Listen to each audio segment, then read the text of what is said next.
Hi, I'm going to tell you a very interesting story today. A Chinese proverb says that a house divided against itself cannot stand. This story is about five Chinese brothers who looked exactly alike. They all looked the same. Now, the first Chinese brother could swallow the entire sea. The second Chinese brother had an iron neck. The third Chinese brother could stretch and stretch and stretch his legs to no measure. The fourth Chinese brother could never be burnt. And the fifth Chinese brother could stop his breath indefinitely.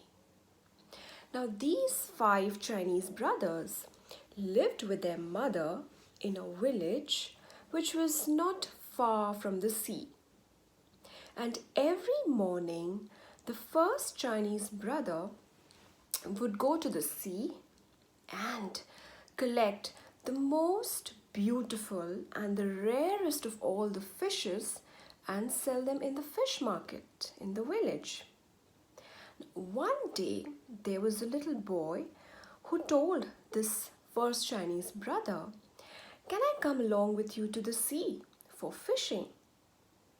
So the Chinese brother said, "No, it can't be done." But he begged this little boy, begged and begged, till the first Chinese brother said, "All right, it could be possible, but you have to listen to my orders very, very promptly and to my instructions very, very promptly. That's the condition." "Yes, yes, yes," said the little boy. So, next morning, the little boy went with the first Chinese brother to the sea for fishing. Now, this Chinese brother would go to the sea and swallow the sea and hold it for a very long time.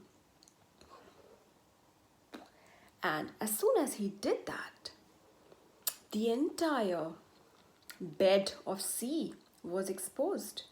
The fish were all left high and dry, and the treasures of the sea was to be seen. And this little boy got so excited that he ran as fast and collected some colorful pebbles and beautiful algae and put a lot of other stones and all the colorful things that he could see on the bed of the sea. Now, he did this for quite some time while the Chinese brother was also collecting his fishes, holding on to the sea water.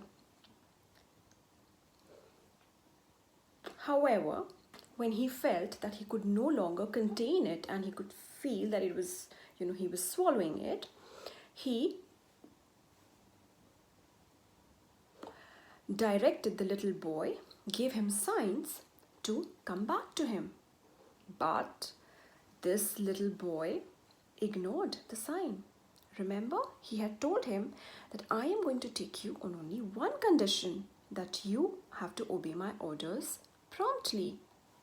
But the little boy didn't care. He was having too much fun and he was so delighted looking at all the treasures that he decided to go a little further. Now, when this Chinese man, the first Chinese brother, started feeling uncomfortable, when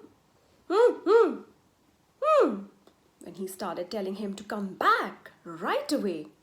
But the little boy didn't care and he went further away, ignoring him completely. Now, this was the last and the final warning that the Chinese brother gave him. But the little man didn't care, the little boy didn't care. Now, finally, when he could no longer contain the water, he threw it all out into the bed of the sea, and the sea was back to normal, and the little boy disappeared and drowned in the sea. Now, when the Chinese brother returned to the village, he was arrested and put in prison, and he was condemned to be executed.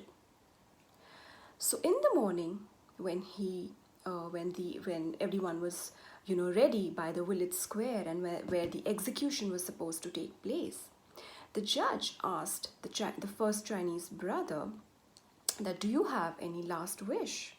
So he said, may I go to my home, or may I go back home to see my mother for one last time? This could only be fair, said the judge. So the first Chinese brother was allowed to go back home. And the next morning came back the second brother who had an iron neck. So when the people were gathered by the village, in the village square for the execution, and when the executioner struck one mighty blow, the Chinese brother got up because he had an iron neck and there was no way he's going to be executed. And he just stood there smiling. So the people and the judge were angry, and they said, he has to be now thrown into the sea. Because they were angry that he was not killed, so they decided that he